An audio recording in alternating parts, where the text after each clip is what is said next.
Witajcie totalnie w kolejnym materiale na kanale Tutaj Polska z pierwszej opcji buildu w Titan Quest 2 Early Access, więc jest to, moi drodzy, postać, którą ogrywam na streamach, na które was zachęcam serdecznie. I jest to, moi drodzy, Magbitełny, więc połączenie Mistrzostwa Wojny i Ziemi. W tym przypadku postać fizyczna pod broń dwuręczna z naciskiem na obrażenia fizyczne i też obrażenia od ognia. Także jest to mocny tank z oczywiście naszym kochanym tutaj wirem wojny. Także, moi drodzy, zaczynajmy. Więc mamy tutaj już rozwinięte skille na jakiś poziom, ale z czasem mogą być jeszcze lepsze i jest to moja propozycja. Także skupmy się na początku na Mistrzostwie Wojny i tutaj wybrałem te obrażenia, te skille fizyczne i naszym main skillem w tym przypadku jest wir wojny, który ma też swoje modyfikatory. Skill Wild sprawia, że nasz wir jest permanentny, działa cały czas, gdy tylko potrzebujemy, gdy tylko mamy oczywiście też manę, bo pamiętajmy, że postać zżera sporo many. Następnie mamy ramp up, który z czasem, im dłużej nasz wir trwa, tym też większe obrażenia zadaje i też większy ma obszar, więc po prostu nasz wir się cały czas nakręca. Dusty Wir sprawia to, że po zakończeniu kręcenia się zostaje atak aura, który zadaje jakieś tam obrażenia. No i Rage Gain, który jeśli tylko mogłem, oczywiście go dałem, ponieważ każdy kolejny atak staguje się, kumuluje w ładunki Rage, które po prostu są jeszcze lepsze. A przypomnę, że my cały czas się kręcimy, więc każde kolejne obrażenia cały czas się nabijają. Rage jest w Titan Quest 2 naprawdę świetny, także mimo tego, że nie mam tutaj wysokiego DPS-u na tej umiejętności, pamiętajmy, że ona cały czas trwa i oczywiście też od niej mamy różne inne aury, które też ją zwiększą. Ten skill. Idziemy dalej, moi drodzy, jeśli chodzi o to, i mamy Leap, którego jestem fanem przez dynamikę tego skilla, ponieważ bardzo często możemy dzięki Leapowi wejść, wyskoczyć właśnie w grupę wrogów, zmniejszyć dystans do wroga bądź do bossa, co się przydaje zwłaszcza w przypadku, gdy mamy dynamicznych bossów, jak na przykład z Hippocampem. Także takim Leapem możemy sobie wyskoczyć, skrócić dystans i od razu już po prostu go atakować poprzednim wirem. Seismic Leap sprawia to, że przy momencie lądowania zadajemy jeszcze większy damage. Stagger Leap sprawia generalnie większy damage, plus jeszcze szansa na stagger, czyli zestunowanie, czyli ogłuszenie, oszołomienie.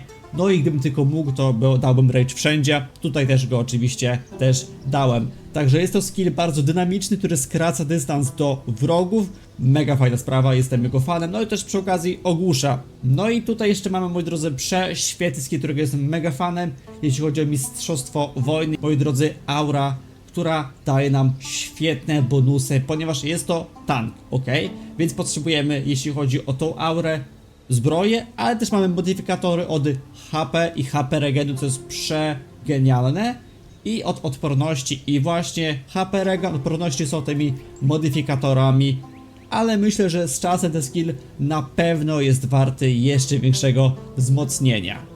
Jeśli chodzi o pasywki, tutaj mamy ich sporo. Mamy, moi drodzy, po prostu pasywkę pod Physical Damage, co jest tutaj najważniejsze praktycznie. Mamy pasywkę również od ataku broni i prędkości ataku. Mamy również, moi drodzy, tutaj pasywkę od HP i armoru. To się jednak tutaj udało zmieścić. I mamy pasywkę, która sprawia, że każdy kolejny melee atak sprawia, że nasza postać jest nieco szybsza. Pamiętajmy młynek, pamiętajmy leap.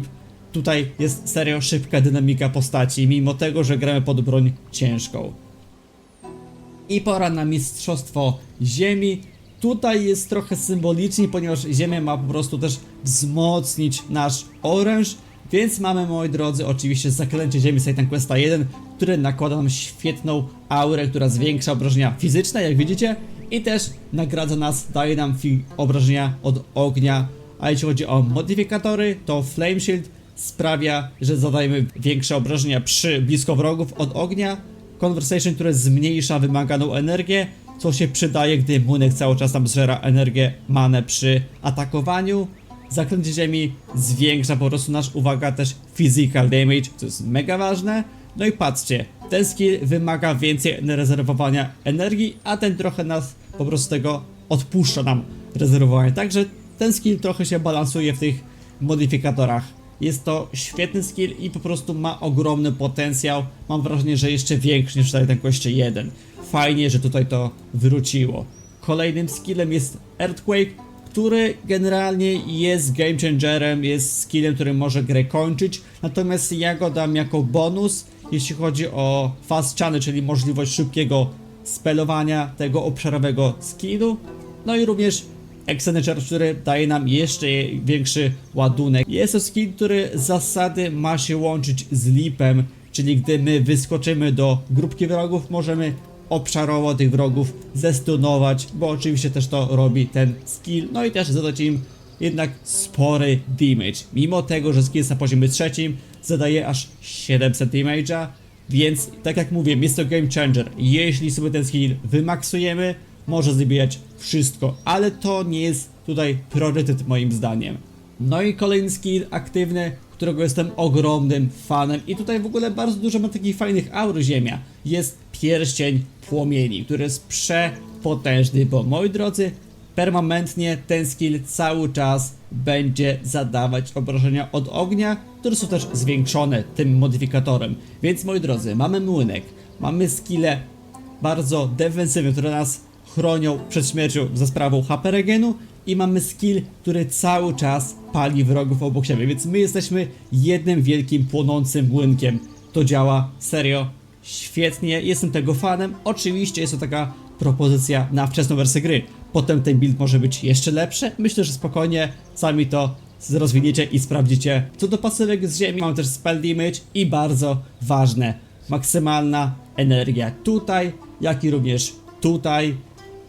To jest bardzo ważne, gdy postać wymaga dużo energii, zwłaszcza w przypadku różnych aur, jak Ring of Flame, jak Zaklęcie Ziemi, jak również ta aura witalna.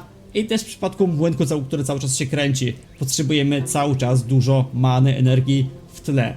Mamy również zwiększoną barierę i armor, bo bariera jednak zawsze się awaryjnie przyda. Generalnie, gdybym tylko mógł, dałbym jeszcze więcej po prostu pasywek pod życie, pod odporności od ognia, bo to się zawsze przydaje w przypadku tanka, który leci prosto w grupę wrogów. Jeśli chodzi o core umiejętności, tutaj jedynie symbolicznie wzmocniłem barierę, bo z czasem okazało się, że w sumie to ona nie jest aż tak ważna, gdy mamy tak duży HP regen, ale warto również sobie o barierze pomyśleć, bo serio działa dużą robotę w Titan Quest 2 i warto zawsze mieć ją w zapleczu przygotowaną. Także tak to wygląda, moi drodzy, jeśli chodzi o umiejętności. W przypadku atrybutów jest ogromny nacisk na Might i Agility. Myślę, że Might to 2 z 3, a Agility to 1 z 3. No i też trochę wigoru, ale to wiecie, to jest taki mały bonus generalnie. W przypadku ekwipunku tutaj nie chcę dużo opowiadać o nim, ponieważ jest to raczej mieszanka tego, co mi po prostu wypadło dobrego pod ręką, a nie nic docelowego.